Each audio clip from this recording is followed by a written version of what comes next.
The M5 MacBook Pro came out last fall, but we finally got the M5 MacBook Air. So in this video, we're gonna compare both these computers, talking about the differences in both the specs and also the performance that you can expect to get out of each of these with real world testing. So we're gonna go through so many differences. Before we go any further, I do wanna say a huge thanks to B&H for sending me the whole lineup of M5 MacBook Pros to test. If you wanna see all my test results, be sure to check out adamtalks.tech/MacTests to see all of my testing data.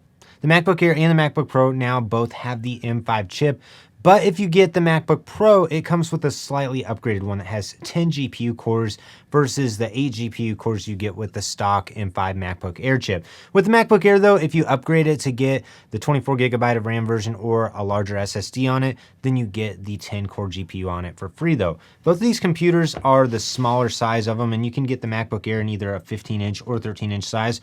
With the MacBook Pro, if you choose to get this with the M5 chip, it's only available in this 14-inch size. The MacBook Air weighs about 2.7 pounds and the MacBook Pro weighs 3.4 pounds. And to me, I feel like the MacBook Air's 0.7 pound difference makes it feel so much lighter and more portable to carry around. And for that reason alone, I typically grab the MacBook Air over the MacBook Pro. Also for day-to-day use, you won't really notice a huge difference between the MacBook Air and the MacBook Pro. Both of these are super snappy, and both of these, you can handle pretty much any application you put on them. But you really start to see the extra power of the MacBook Pro whenever you're doing longer exports or projects where you're using the higher power for a longer period of time. One of the biggest differences in the two computers though is in the display. So the MacBook Pro's screen is a little bit larger, and it's actually a mini LED display versus the standard LED display that you get in the MacBook Air. It also has 120 Hz ProMotion on the Pro, which makes moving the cursor around feel smoother, and it adapts the refresh rate of the screen based on whatever the content is on it. Also, the MacBook Pro's screen brightness is able to go all the way up to 1000 nits for standard content, and for HDR content, it goes up to 1600 nits of brightness. The MacBook Air tops out at 500 nits of brightness, which I find is fine for most indoor use, but for outdoor direct sunlight use, the 500 nits of brightness can feel a little bit low, so I definitely appreciate the extra range you get out of the MacBook Pro. Also with the MacBook Pro, you can spend a little bit of extra money and you can get the Nano-Texture coating on the display, which is supposed to help it avoid reflections. Let's talk some more hardware differences. Both of these have nice webcams, great microphones, and speakers built in, but the Pros are just better across the board. Namely in the speaker quality, you just notice extra low end out of the speakers because there's 6 speakers in the Pro versus 4 in the Air. Also, the microphone on the MacBook Pro sounds a little bit better, but to me, it's not really that much better. And the webcams on these both look pretty similar as well. One area where the MacBook Air is actually a little bit better than the MacBook Pro though, is with the M5 MacBook Air, they added the N1 chip, which gives you Wi-Fi 7 and Bluetooth 6. But for whatever reason with the base model M5 MacBook Pro, you're stuck with Wi-Fi 6E and Bluetooth 5.3. But if you upgrade to getting the M5 Pro or the M5 Max chip, then you do get that new Apple wireless chip.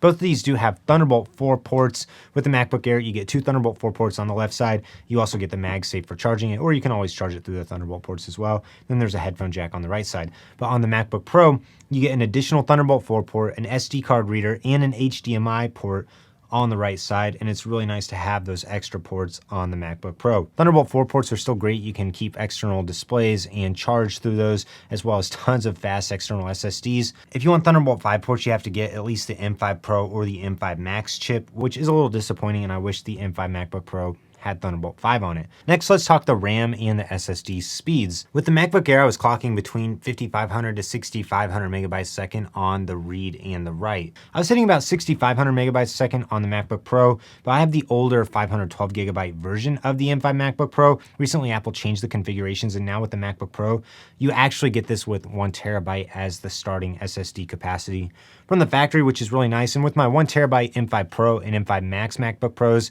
I was getting about 11,500 megabytes a second on the read and the write. I'm not sure if the 1 terabyte on the standard M5 is going to be that fast though. So if anyone has one of those, feel free to drop a comment and let us know how fast the disks are on those computers. Both of these start with the same 16 gigabytes of RAM, and you can upgrade either of them to 24 or 32 gigabytes. With the MacBook Pro, if you get the M5 Pro or Max chip, you can get more RAM with those computers. and both of these have the same 153 gigabytes a second of memory bandwidth, which just means the RAM is able to talk to the CPU and GPU very fast. The biggest design difference between the MacBook Air and the MacBook Pro is the MacBook Air still is fanless, so no fans with it, which means it will thermal throttle faster, but you also don't have to deal with any fan noise, so it's completely silent. The M5 MacBook Pro has a single fan, which is a huge letdown because the chassis actually has enough space for a second fan, but for whatever reason, you only get the second fan if you get the M5 Pro and the M5 Max chips. So you can still run into some thermal throttling issues with the M5 MacBook Pro, where it seems like the M5 could squeeze out some more performance, but it's just not able to handle all the heat of it. So that's definitely a little bit of a letdown considering the fact that you're spending more money to get the fan anyways, and I think they should just put a second fan in the M5 MacBook Pro. Now that we've talked about all the hardware and physical differences between these, let's talk about my performance tests. You can see my whole chart of tests at adamtalks.tech/Mac tests, and there's a chart that shows every test with every computer that I've tested in the last few years. First, let's talk Xcode. So doing the Xcode benchmark compiling code, the M5 MacBook Pro was slightly faster, coming in at 160 seconds. It took 196 seconds to complete that test on the M5 MacBook Air. Running Blender, so doing some 3D rendering, I did both the barbershop and the classroom scenes on it. And with the classroom scene, it took 51 seconds on the MacBook Air. With the MacBook Pro, it went down to 29 seconds. Running the much more intensive barbershop scene though, I saw a larger difference at 5 minutes and 53 seconds on the Air and 3 minutes and 30 seconds on the MacBook Pro. Next, let's talk about music production. Running Logic Pro, you can do up to 130 MIDI tracks on Logic Pro on the MacBook Pro. It's only 120 on the Air, which really isn't that big of a difference. Next, I did an offline bounce of 64 tracks, and it took 30 seconds on both of these, so no difference there. Whenever I raised it up to 512 tracks, it took 4 minutes and 30 seconds on the MacBook Air, 3 minutes and 51 seconds on the Pro. So very marginal performance gains on the Pro versus the Air. Next, I did some video editing tests, and for running around the timeline on Final Cut Pro, everything felt about the same. I was able to scrub very smooth, but I will say the base M5 chips are definitely slower than the Pro and the Max chips for things like rendering waveforms. Anytime you blade and you want to pause to make it reload all the thumbnails, it takes a little bit longer on the MacBook Pro and the MacBook Air than it would take with the M5 Pro or an M5 Max chip. The first test I did though was the Final Cut Pro magnetic mask. I did an 18-second clip and it took almost the same amount of time. It was 28 seconds on the MacBook Air, 26 seconds on the MacBook Pro. Next, I exported a 3-minute 4K project with tons of titles and effects and audio effects on it as well, and it took the same 1.5 seconds.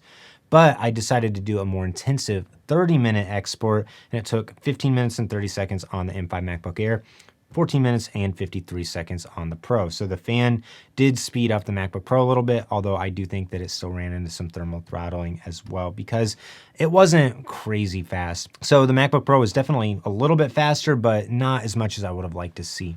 Next, I decided to test Lightroom Classic, and these tests were where I started to see a major difference. So importing 500 raw photos took about 26 seconds on the MacBook Air, 21 seconds on the MacBook Pro to fetch the initial previews. Next, I decided to start exporting photos, and for doing a 500 photo export, it took 2 minutes and 23 seconds on the MacBook Pro, and it went all the way up to 8 minutes and 8 seconds on the MacBook Air.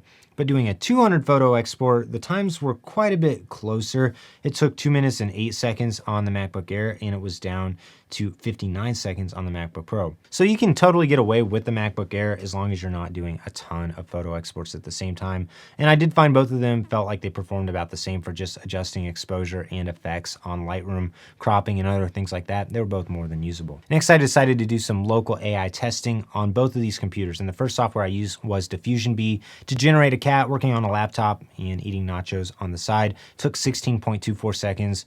On the MacBook Air, it took 12.36 seconds on the MacBook Pro, so a little bit faster. Then I put LM Studio on both of these running Gemma 34B, and the testing on this was actually pretty close. The tokens a second and the time to first were typically within 1 to half a second of each other, and the total tokens a second was also basically identical on the MacBook Air and the MacBook Pro, depending on the test that I did. I also did benchmarking on Geekbench, Geekbench AI, and Cinebench. For my Geekbench testing, the single core scores were pretty close, but the MacBook Pro definitely went up significantly on both multi-core and metal GPU testing, which feels appropriate for how the chip responds to getting hotter and running over a longer period of time. Also, I was finding the AI scores on Geekbench AI were very close on these. So after testing and using both of these computers for the last month, I was finding you really just get marginally better performance out of the MacBook Pro versus just getting the MacBook Air.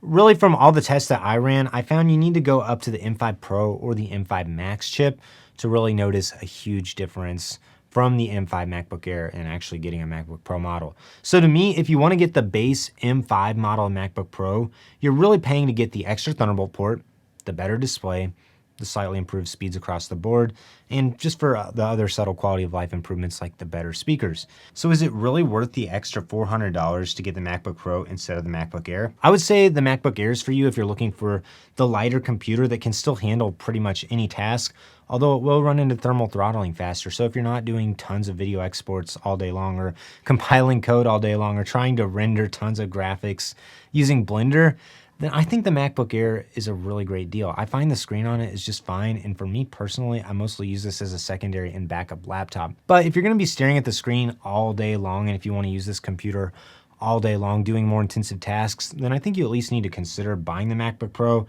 and you should probably consider spending the extra $400 to upgrade to the M5 Pro MacBook Pro, because that chip really does make a huge difference in the speeds of exporting and rendering different projects. If you want to see all my tests where I compared these to the M5 Pro MacBook Pro, the M5 Max, also to the full M4 series of computers, feel free to visit the link in the description below. That'll take you to my spreadsheet, and you can check out all the tests to see if the kind of tasks and work you do are really going to be improved. For day-to-day tasks like answering emails, browsing the web, office work, these both perform identically, but I will say the MacBook Pro is ever so slightly nicer than the MacBook Air. I still got to give the win to the MacBook Air though, because for me, this computer is just unbeatable in terms of the power it has and the small size. So which one would you pick, the M5 MacBook Air or the M5 MacBook Pro? Let me know in the comments below what you think. And again, a huge shout out to B&H for loaning me so many computers so we can have all these head-to-head battles. Like this video, subscribe to the channel so you don't miss out on any upcoming content.